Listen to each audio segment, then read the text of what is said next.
3, 2, 1.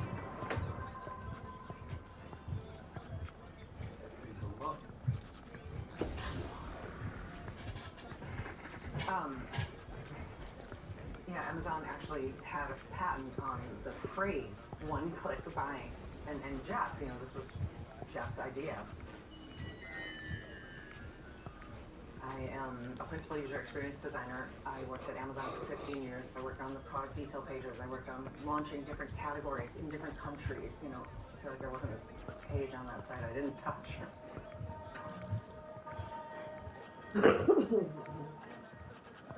The system was really being built and optimized to help you buy everything that you ever need and more of it than you ever thought you needed. Oh my gosh. Is there any thought when you were there about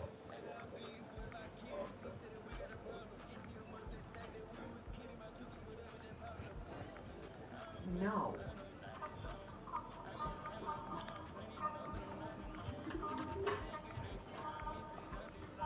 We got some packages. Buying new stuff feels great, right? it's dope? The problem is that every year we're consuming more, producing more, and there's a flip side to that no one wants you to see.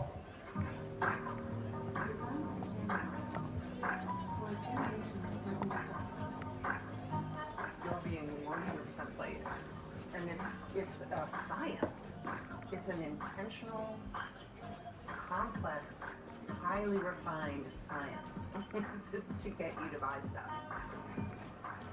It's not just Amazon. Most of the big corporations are doing it, and every trick in the book is being used to hide what's really going on. Holy I was the president of the Adidas brand. I think I definitely feel like I've got some sins to make up for. There's definitely things I participated in that I feel like I could have and should have done better. I just bought 500 iPhones. Oh my God! I started at Apple, joined the founding team of Oculus. The voices of "we're going to protect the business" win out over the the little voice in your head saying, "Should we really be doing this?"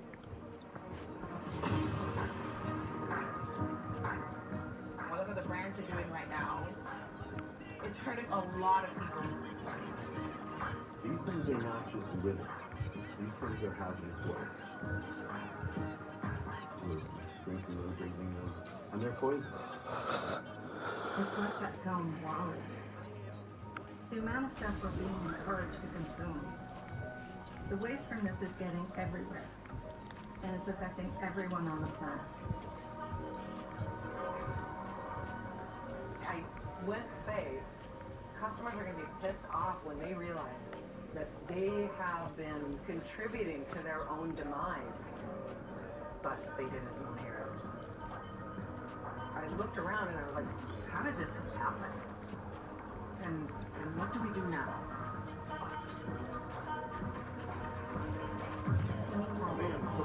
Gee, why was that? No reason. Wow, that's so off. Man, I'm 70 something, bro? Yeah, like 33. 33 good enough. I'm Sasha. You know what I'm saying? I'm Sasha. Personal What assistant do you have there, bro? What do you want? for unfiltered insights on how to succeed in business.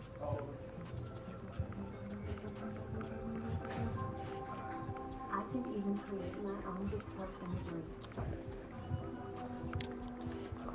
Cut to time-lapse footage of growth in the natural world.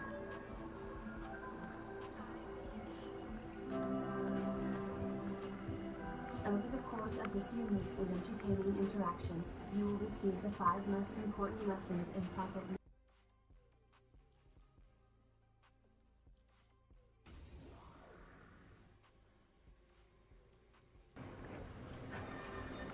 Rule 1.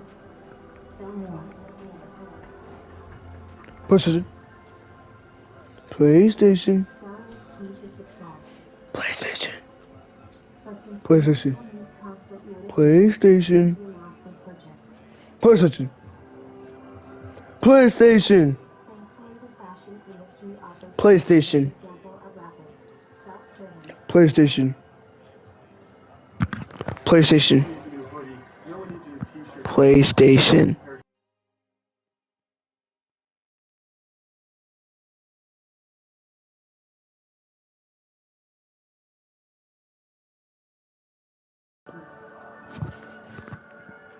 As a board member, it was one of the most important things I had on my to-do list. You know, what are the sales we're generating, and what are the profits we're generating? If we weren't generating those two things, we weren't doing it.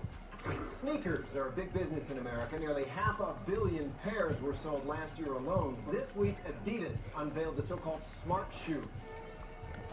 You talk about, hey, you know, we need to differentiate ourselves from Nike or from Puma or from something else. It's not about that. It's about how you make yourself relevant to the consumer. I was responsible for all product, all communications, all digital efforts, and all strategy. 2014, Adidas was bleeding out. We had hit the floor. Everything was going south. It was the greatest turnaround in the history of the company, if not the history of the industry. Shares of Adidas enjoying huge momentum. Shares of Adidas, take a look at this. They are rising overnight, up about 7.5% right now. How do we grow so big? It's a question I've always asked myself, but I think it's a combination of a few things. First of all, it's about a story. If you think about an English football team,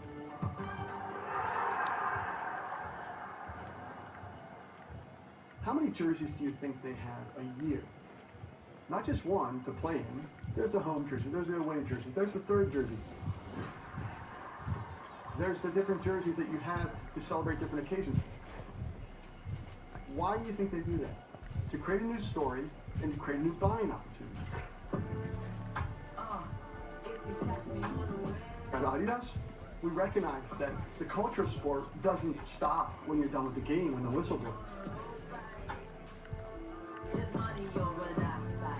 It goes into the streets, into the music venues, into the hallways of schools. So we started to do things with musicians and artists. Beyonce Knowles, Pharrell Williams. And one of the most, controversial artists in the history of mankind named Kanye West. The storytelling is so critical in this industry to really drive consumption. And that's what the role of Adidas is and every other fashion brand is how you create objects of desire. This is where the fashion industry is really good. They know you. Like, we know you. We spend a lot of time on consumer research and understanding different consumers. And we know the consumers to approach with different messages. Listen, I participated in my career with bringing more in a fashion brand. And I don't want to point just at Adidas. This is happening with all of the fashion brands.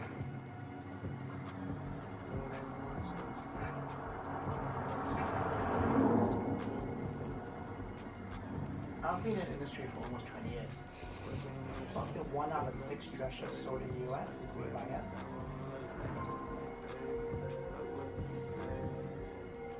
The type of customers we service could be anywhere from the high street brands to global designer brands that sell worldwide. When I first joined, you basically had 2 seasons a year, so you would make something that would sell for 6 months. Nowadays, with the introduction of fast fashion, it's forced other brands to really think about having newness every month.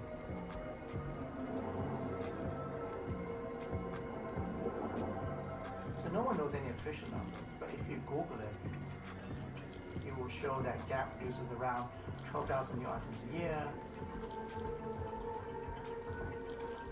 H&M is like 25,000.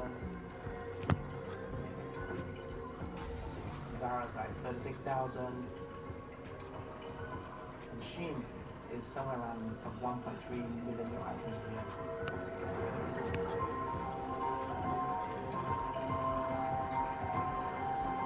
I actually think that the numbers that are published online might be even lower.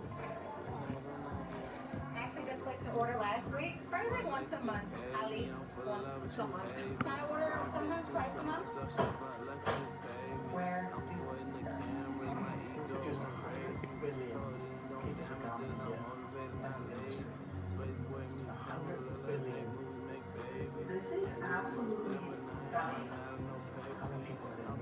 like, how many pieces per person? People don't need that much clothes.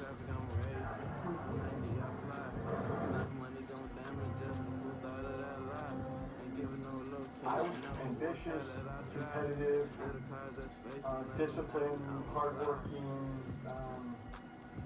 loud. It was career success and acceleration. So when I started to learn the impact I was having at Adidas, you can't unsee and unhear that. You can only sing yourself to sleep so often. Hello. Again. Many individuals will become disillusioned on the way to the top. Do not become one of them. Please now enjoy 19.2 seconds of adorable cat and duck videos.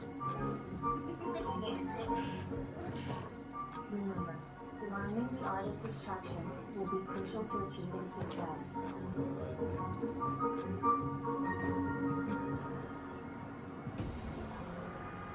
Cut to New York.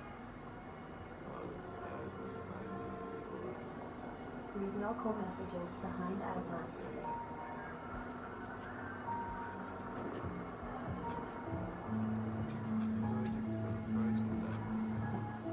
Clear communication with consumers is an essential part of selling more.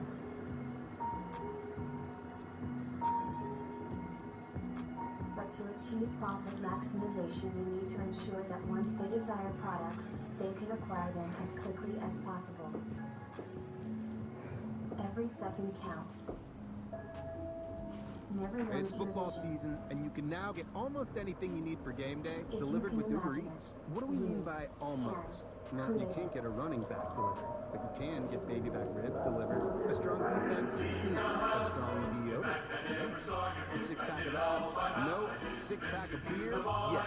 Get almost anything for game day delivered with Uber Eats, official on-demand food delivery partner of the NFL. Order now. Alcohol 21 plus and in select cities. Product availability varies by region. See app for details. Started there so This holiday early season, when design your dreams and it felt discover the wide impossible range to of get iconic people to Ralph buy Lauren anything fragrances to online. enchant your It friends seemed like and family. a Featuring fun the challenge to Polo even 67 think that you would or ever the buy energizing one Polo pair Red. of jeans online. Discover a wide selection of Ralph Lauren fragrances gift sets I'll and just look go out for 2 for a years and complimentary learn everything and then I'll double get pack out. at your local Ulta or on ultabeauty.com. But it was surprisingly Purchase exciting. needed. See details in stores. It Select was stores only while fast-paced stock and lasts. high tolerance for risk. It's like, yeah, let's do this. You have an idea, it's like, here's a team, here's some money, go do it. The most magical event of the year. Like you were inventing. I have patents, you know, it's like, it was fun. I would be in meetings with Jeff Bezos with like me and 4 other people. Being able to actually talk to him and disagree with him. This may look like an ordinary cowboy hat, but it's actually an OSHA-approved hard hat. We have the world's best hand drill. Jeff has no patience for anyone who isn't as smart as he is. And I would see him just cut somebody off at the knees. Like, you are not smart, you should not be speaking. I think Jeff saw initially that people would buy books and music and movies and DVDs. That the real money would come if you could sell apparel and food online. And I was the designer that launched the beauty store, launched the jewelry store, launched the apparel store, and it was a totally different way to shop.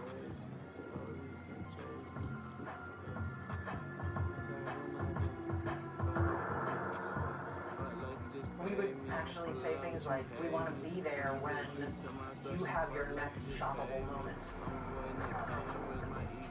Like you're sitting in bed and you think, I should buy a new tarot peeler. I need a new pillowcase. This one is scratchy, you know? Whatever. Wherever you are, whatever you're doing, a thought occurs to you that you need something. We wanted Amazon to be the thing that occurred to you. we would say, if the system was magic, what would the system do?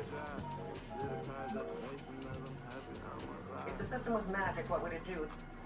It would be like, there's just a conveyor belt that goes straight from wherever the item is to your door as quickly and frictionlessly as possible.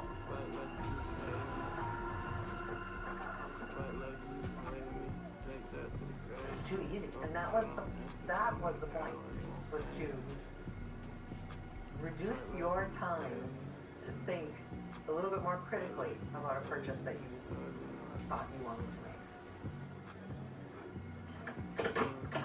I mean, it's really a science.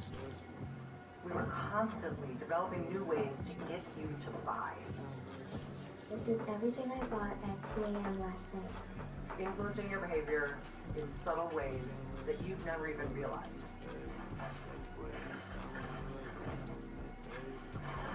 We could have, you know, a certain sentence that says free shipping if you purchase $25 or more. In one case, you make the $25 orange.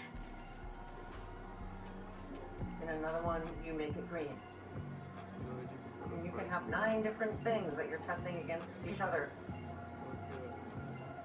And there's enough traffic to the site that you could get statistically relevant data on which version of that sentence makes the most money.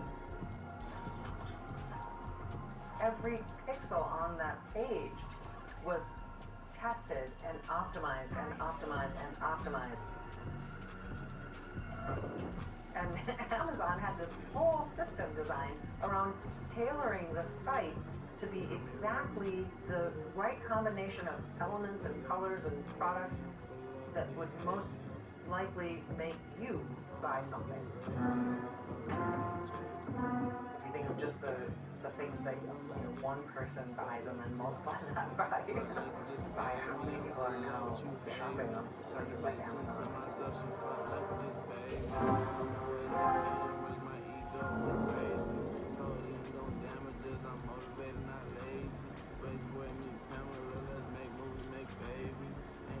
You know, I felt like I was making shopping better and making it easier to find a delightful item. I wasn't thinking about the consequences of that as it becomes a more and more efficient engine. I don't think we were ever thinking about where does all this stuff go. Cut to plastic bag blowing in wind.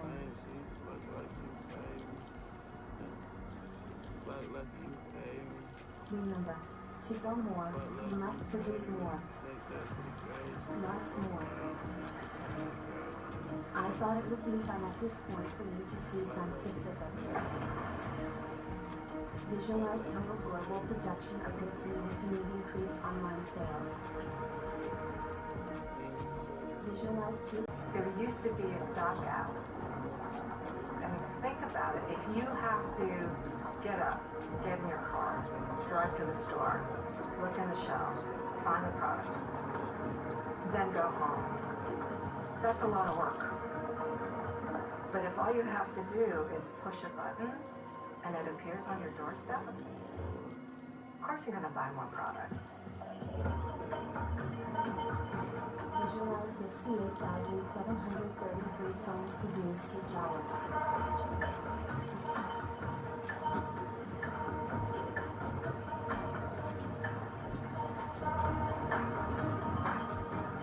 Visualize 190,000 garments produced each minute.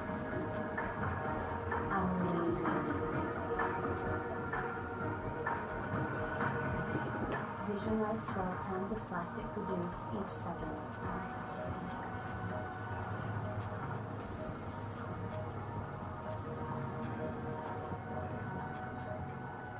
I ran one of the biggest multinationals in the world called Unilever. Unilever is one of the biggest producers of household goods. Think about shampoos, detergents, reaching about 3.5 billion consumers a day.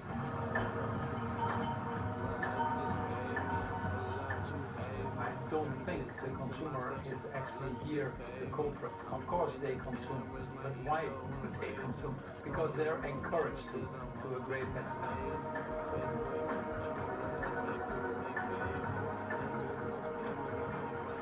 When we throw away, we actually don't throw it away.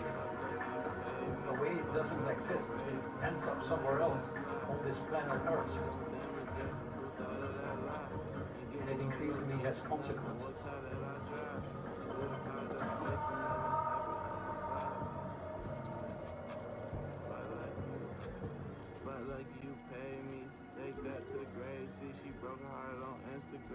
Many congratulations on the completion of Rule 1.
Yeah, no, but you're sleeping. Put it up. Nothing to move in the area.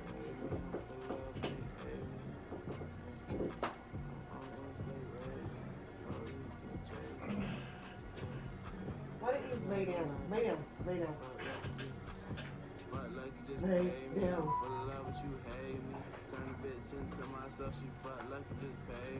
I'm avoiding the cameras, my ego wanna raise me. Codeine don't damage us, I'm motivated, not lazy. Space boy, me, Pamela, let's make movies, make babies. Ain't losing no stamina, ain't running out of no paper. I'm avoiding the camera rush, fuck lucky you baby. Fuck traffic, I'm racing, 290 I fly. Enough money gon' damage us, but who thought of that lie? Ain't giving no location up, or what car that I drive. These little cars that's facing us, I'm happy I'm alive. But like you pay me, take that to the grave. See, she broke her heart on.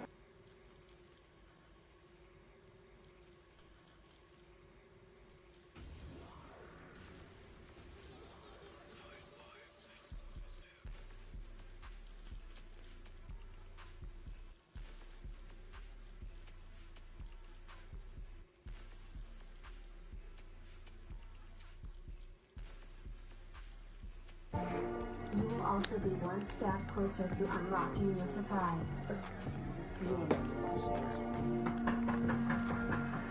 Roll 2. Waste more.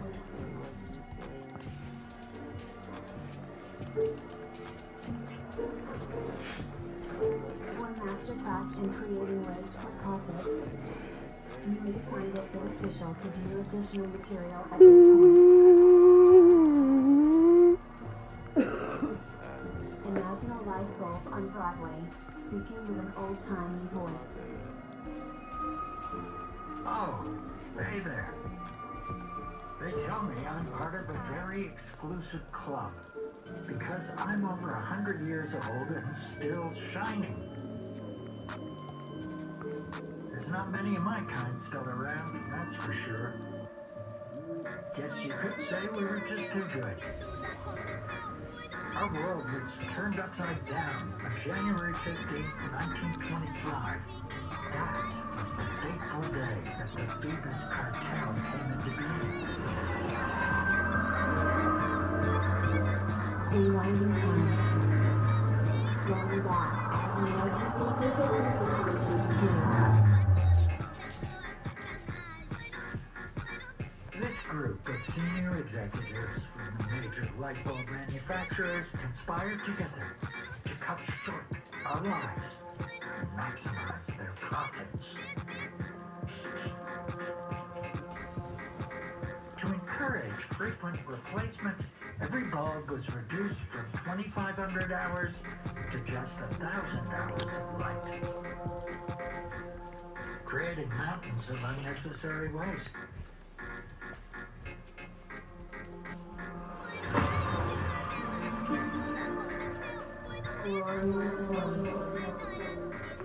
They called it planned obsolescence.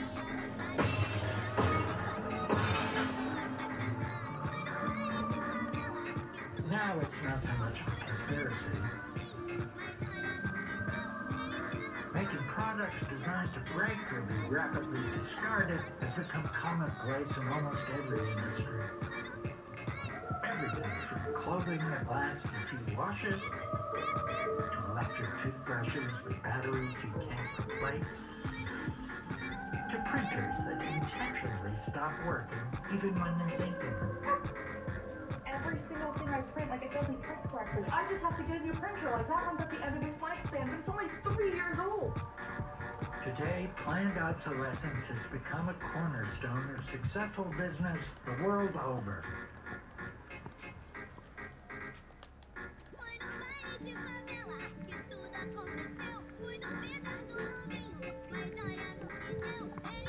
We have created a product that is the most deliberate evolution of our original building design.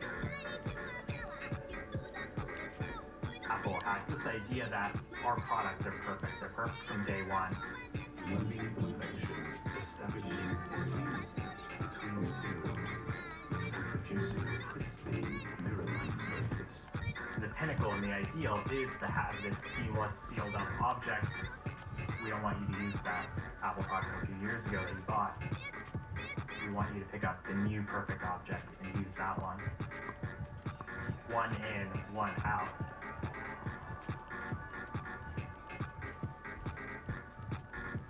I have been in consumer electronics for a bit over a decade now. I started at Apple, joined the founding team of Oculus, led the hardware organization there. So joining Apple, this was back in 2009. After living in my parents' basement for a couple of months, I actually heard back from Apple.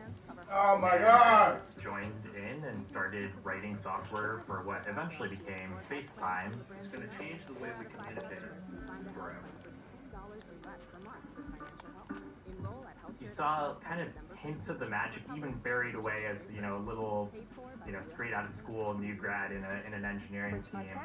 But there was really genuinely, and still is, I think, a focus on delivering a product that is a great user experience.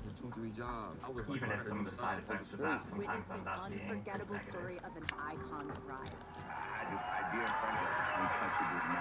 Ooh. We are calling it iPhone. Today, Apple is going to reinvent the phone. It's kind of crazy that in these companies, the focus is on the launch. Ultimately, it's on this moment. You've seen it over and over again with Apple with that grand keynote. We're gonna take it to the next level. And today we're introducing the iPhone 3G. We need to sell iPhone in more countries, and for every iPhone that follows, we built on the vision of the original iPhone. Because Apple has been so successful with this, every other consumer electronics company in the world emulates that.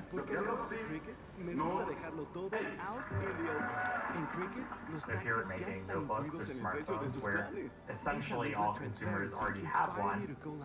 Your business model depends on those consumers needing to replace the ones that they already have.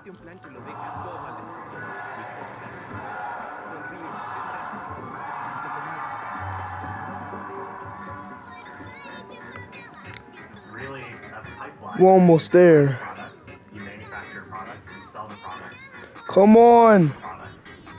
It gets used, and then it turns into waste. Let's go. There's something like 13 Let's million see. phones thrown out every day, which is just a crazy, mind-boggling number. What? No, this is not fair. We're all replacing these things every 2 or 3 years, even though they are incredibly advanced and expensive, and in some ways almost the pinnacle of our industrial capability as a civilization. They are basically throwaway objects. And so I look at that and I think, that's really broken. That's broken across every possible way that you can look at it.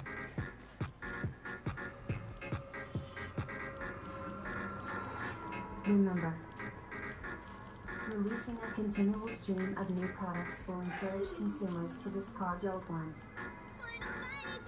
This is fundamental to growth. Unfortunately, some individuals will feel the desire to maintain or repair items you consider ready for replacement. These people should be actively discouraged wherever possible. Kyle Reeves, the founder and CEO of iFixit, a company that offers tools, parts, and repair manuals for thousands of gadgets. It used to be the case that repair was the default. You could get repair manuals, companies sold parts. And over the last 30 years, that has Did you buy this or yeah, this is you buy this one? What? You buy this one? What? You got this one? I don't know, why? I ain't gonna make this for that, you know. You buy me some food, though. You did buy you some food? Yep. I'll be some mac and cheese. Use it for 2 years, you throw it away, you go away. I don't like that. I had always assumed, no, we're not fixing things because it's not possible, it's not economically viable. Actually, we're not fixing things because Get off the stream. What? Stop streaming. What, bro? I You're not ain't even talking to no one. Bro. I'm just streaming. Hey, bro. This game is boring. I don't know how you play this game. What you see on YouTube, bro? I'm just saying the game is boring. Information about how to fix your stuff. Across the board, they are making the products themselves much more difficult to repair. Apple doesn't want its customers to fix the new iPhone. They're making sure that back cover is tamper-proof, swapping out the more common Phillips screws with so-called pentalobe screws. Why change the screws? Apple would prefer that you not have access to hardware, which means that at the end of the day, Apple's going to be selling more machines because people have to. I remember you. You can tell. We're good. We're good. No.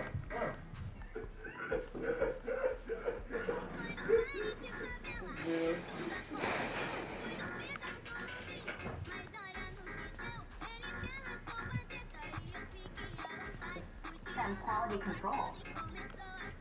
Honestly, it's getting worse. We're seeing more and more companies that are now actually gluing phones, tablets, and laptops together, making repairs really difficult. There's one category of product that we're very frustrated with right now, that unfortunately is massively popular, and that is AirPods and wireless earbuds in general. Each earbud has a battery, and then the charging case has a battery. There is no way to open this up and swap out the battery in any of them.